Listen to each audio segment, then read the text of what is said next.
Columnista del diario La República, por cierto, Jorge Brus, y voluntario del ensayo clínico de Sinopharm. Hoy veíamos, Jorge, ¿cómo está usted? Gracias por estar con nosotros. Hoy veíamos justo el tuit que usted publicó con respecto allá a la apertura del padrón y que usted pudo conocer que a usted le había tocado afortunadamente la vacuna cuando participó en los ensayos clínicos. Efectivamente, Enrique, tuve la buena suerte. En realidad habían buenas posibilidades, era 66%, porque eran 2 de vacuna, 1 de placebo, digamos. Entonces quiero aclarar que yo en ningún momento me sentí heroico. El único miedo que tenía era que me tocara el placebo. Claro. Pero claro, qué lástima que con la tranquilidad que empezaba a sentir y que el proceso estuviera avanzado y Suangandán aparece el vacuna gate y nos enteramos de todo lo que está sucediendo y nos llena pues de desasosiego, en fin, no nos sorprende tampoco, ¿no? Obviamente. ¿Cómo estamos abordando a lo largo de esta hora, no, las aristas del problema? Lo hemos hecho desde Monseñor Castillo con el tema ético, lo hemos retomado ahora un poco con Eduardo Herrera, también del Consejo Privado Anticorrupción, con José Ugaz desde la perspectiva incluso penal que se podría dar, y esta suerte de cómo se entreteje lo ético y lo penal, ¿no? En algunas circunstancias como esta. Quien cree que se está de repente aplicando la vacuna y se está saltando la cola con todos los miedos, como han dicho las exministras y demás, de repente puede estar cometiendo una falta mucho más grave si se toma en cuenta que estos eran funcionarios que finalmente tenían el control del posterior proceso de contratación de las vacunas, ¿no? Sí, claro, ahí hay algo, hay un manto de sospecha que es urgente que sea esclarecido, porque en efecto todo el proceso ha quedado salpicado por la duda, y los ciudadanos queremos saber si esto ha sido parte de una negociación, no solamente, digamos, un otorgamiento de privilegios que son consuetudinarios en nuestro país, en donde las personas que están en las élites una y otra vez se saltan la cola, pero puede que haya también un proceso de corrupción y que esto haya sido parte de un trato. Esperemos que no sea así.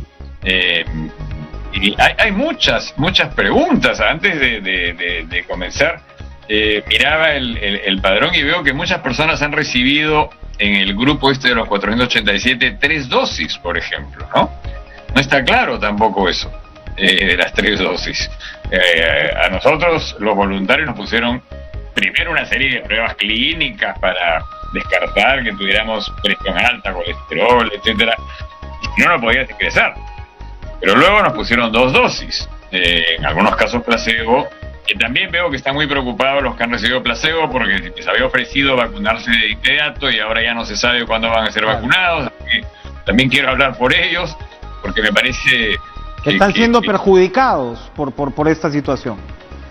Claramente, y es muy injusto, ¿no? Personas que se han prestado para el ensayo clínico con todas las de la ley y que han pasado por todo el proceso y ahora les dicen que no se sabe cuándo les va a tocar. En fin, se ha armado un descontrol y que tiene que tener muchas otras implicancias también muy preocupantes, porque ya en el Congreso empieza también el movimiento, ¿no? A ver cómo se puede aprovechar esto para desestabilizar entre algunos sectores.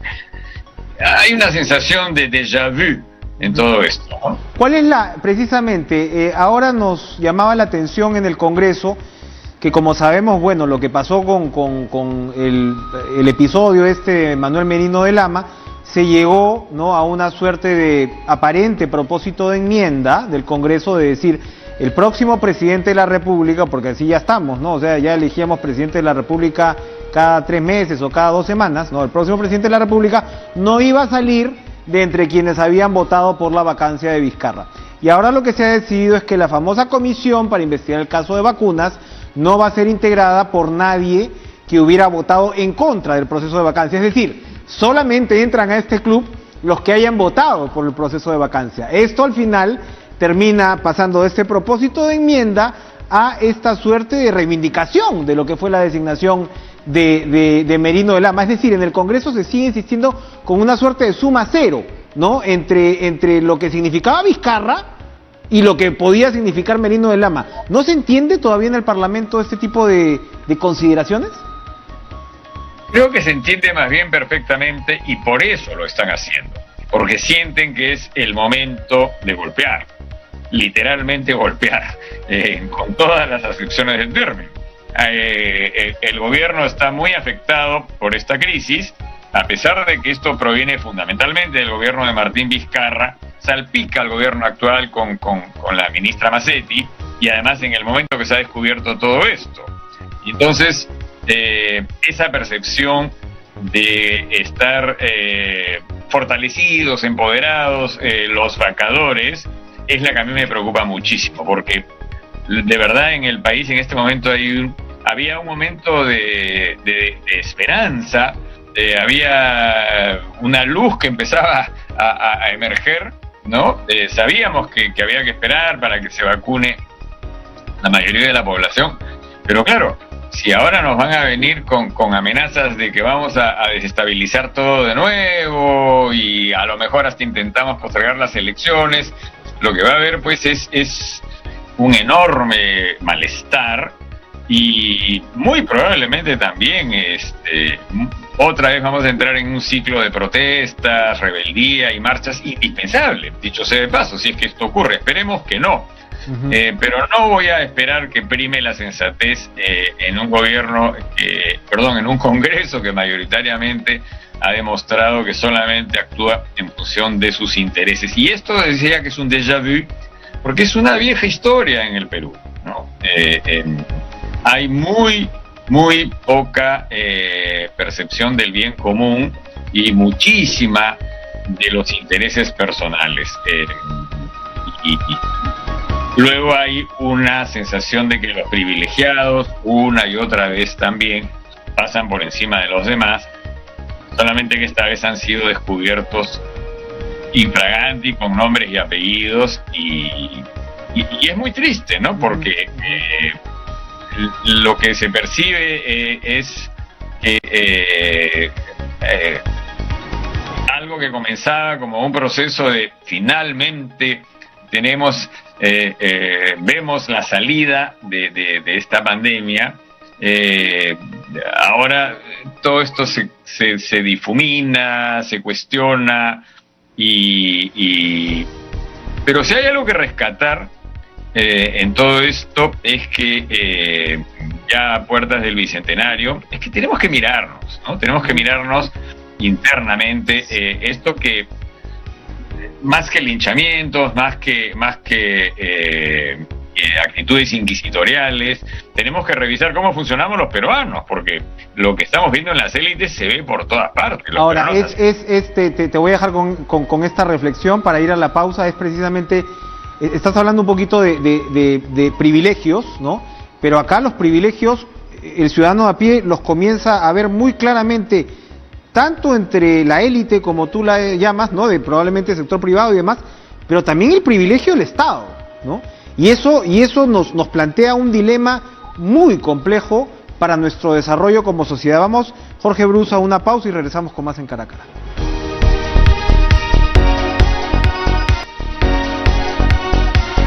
Jorge Brus, hablábamos de que es momento probablemente para que los peruanos comencemos a mirarnos, o una vez más, nos volvamos a mirar en este año del Bicentenario, en estas previas a las elecciones, en medio de una pandemia. Y está este tema de los privilegiados, ¿no? De estos que se saltan a la cola, pero hay un punto que no puedo seguir evitando mencionar, porque no se está tratando, que es la particularidad del padrón de vacunación en el Perú. También nos dice algo. Todos nuestros adultos mayores van a ser vacunados a partir de la segunda fase. Estamos hablando de que van a tener que esperar a que 1.300.000 personas, que incluye la primera línea, pero que excede largamente la primera línea, porque la primera línea está entre 350.000 contando todos, se va a tener que esperar que se vacunen 1.300.000 personas para que los señores, las señoras de 85 años o de 80 años se comiencen a vacunar. No es lo que está pasando en el Reino Unido, no es lo que está pasando en Estados Unidos, no es lo que está pasando en Colombia ni en Chile, donde en todas partes se ha alternado la primera línea con la prioridad absoluta de quienes más riesgo tienen de morir en estas circunstancias. En el Perú, o el Estado peruano, parece que no lo ha visto así. ¿Le parece preocupante eso? Y muy preocupante. Me parece, fíjate, yo no soy ni epidemiólogo ni médico, pero por sentido común. Justo hablaba con un paciente que vive ahora en Miami, y él me decía que la mortandad había bajado en Estados Unidos drásticamente porque se había vacunado a las personas mayores. ¿Te das cuenta? Desde el principio. Entonces, si tú vacunas a las personas mayores, que son las personas que más mueren, claramente la mortalidad disminuye y los hospitales se desocupan.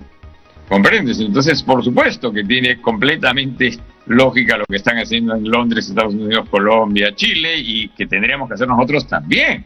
Que los adultos mayores tienen que ser vacunados de entrada porque ellos son los más vulnerables de todos, y para protegerlos a ellos, pero también para proteger a todo el mundo. Porque de esa manera se desocupan los hospitales, se desocupan las camas UCI, hay mucho más posibilidades de atender a la gente, y me parece que tiene una lógica elemental, y te doy toda la razón. Y esto va a pasar evidentemente, esto ojalá pase, ¿no? En 2 meses, ¿no? Podamos comenzar a vacunar, o en 3 meses, pero a lo que voy es el criterio que va a terminar teniendo la ciudadanía ante lo público, ¿no?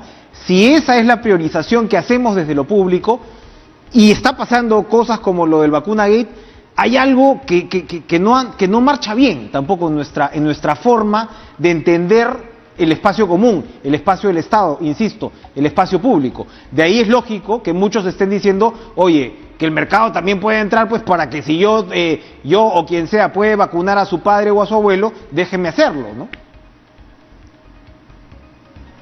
Sí, por supuesto, comprendo perfectamente que mucha gente reaccione así. Al ver que no se está dando la prioridad adecuada a quien debería dársela.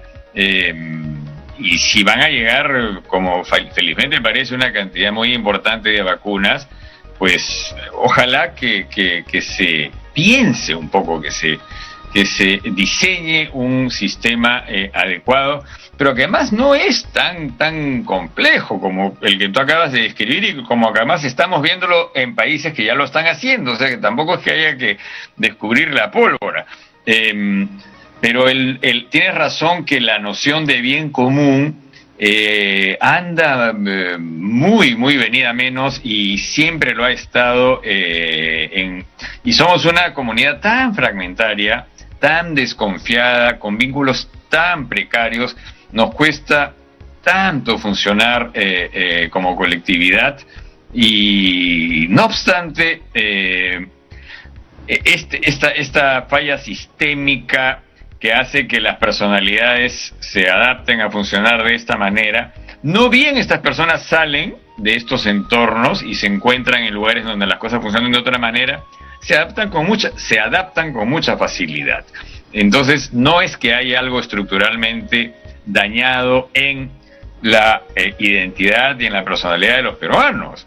Es nuestro sistema el que no funciona, y ese sistema es el que venimos arrastrando sobre una estructura prácticamente de castas, de privilegiados en el sector privado, en el sector público también, y en donde hay esta noción de que el poder, una vez que lo tienes, hay que aprovecharlo a fondo, porque si no lo estás desperdiciando. Y esto es trágico, porque de esta manera, ¿cómo construyes una comunidad?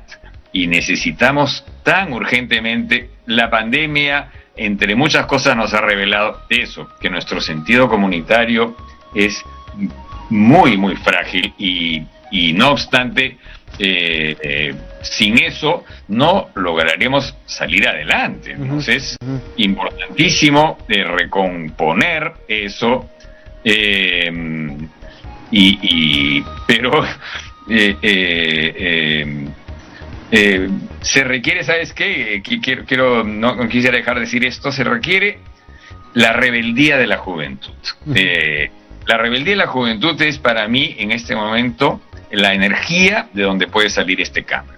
Yo sí siento que por ahí está la esperanza. Así es. Estos jóvenes que salen a las calles a decir, no, salieron a defender a Vizcarra, que quede claro, cuando hubo la usurpación. Salieron a defender la democracia y lo volverán a hacer. Eso sí me da a mí una gran esperanza en que podemos hacer algo por mejorar esta situación que nos está doliendo tanto en este momento. Nos quedamos con ese mensaje. Gracias, Jorge Bruce, por acompañarnos esta noche en Cara a Cara.